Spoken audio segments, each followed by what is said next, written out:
વિજયાદશમી નિમિત્તે વડોદરા શહેર police Pratapnagar headquarter ખાતે શસ્ત્ર પૂજન કરવાનો કાર્યક્રમ યોજાયો હતો। આજે દશેરાના ઉત્સવ સમગ્ર દેશમાં ઉજવાઈ રહ્યો છે, ત્યારે શહેરમાં પોલીસ હેડક્વાર્ટર પ્રતાપનગર ખાતે પોલીસ કમિશનરની ઉપસ્થિતિમાં શસ્ત્ર પૂજન કાર્યક્રમ શાસ્ત્રોક્ત વિધિ અનુસાર કરવામાં આવ્યો હતો। પોલીસ હેડક્વાર્ટર પ્રતાપનગર ખાતે શસ્ત્ર પૂજા દશેરા નિમિત્તે વડોદરા શહેર પોલીસ હેડક્વાર્ટર પ્રતાપનગર ખાતે શસ્ત્ર પૂજા કરવાનું કાર્યક્રમનું આયોજન રાખવામાં આવ્યું હતું। આ કાર્યક્રમમાં વડોદરાના પોલીસ કમિશનરના હસ્તે પૂજા કરવામાં આવી હતી। શસ્ત્ર પૂજા કાર્યક્રમમાં વડોદરા શહેર તમામ પોલીસ કર્મચારીઓ તથા તમામ તેમના એસપીસી, ડીસીપી તથા અધિકારીઓ સહિત પોલીસ કર્મચારીઓ ઉપસ્થિત રહ્યા હતા। પૂજા કરવામાં આવી હતી।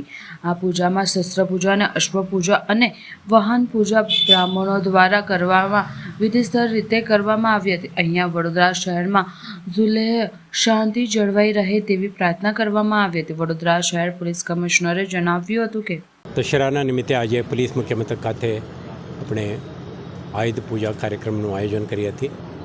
તમે જાણો છો કે પોલીસ એક લો એન્ફોર્સમેન્ટ એજન્સી તરીકે શહેરના રહીશોના સુરક્ષા અને સલામતી માટે જરૂર પડે ત્યારે લેસ લીથલ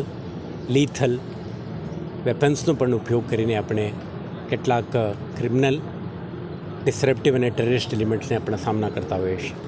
તો આપણા દરેક પોલીસ અધિકારી તાલીમ, સતત ડ્રિલ અને આપણા પ્રિપેરેડનેસ સાથે આ કામ કરતા હોય છે। આજે આપણે પ્રાર્થના કરી છે, મા શક્તિ આપણે તાકાત દે કે એવા તત્વોને સામા કરવાની અને શહેરમાં શાંતિ અને સુવ્યવસ્થા કાયમ રહે તે દિશામાં આપણા દરેક પ્રયાસમાં સફળતા મળે એવી પ્રાર્થના કરી છે। આભાર।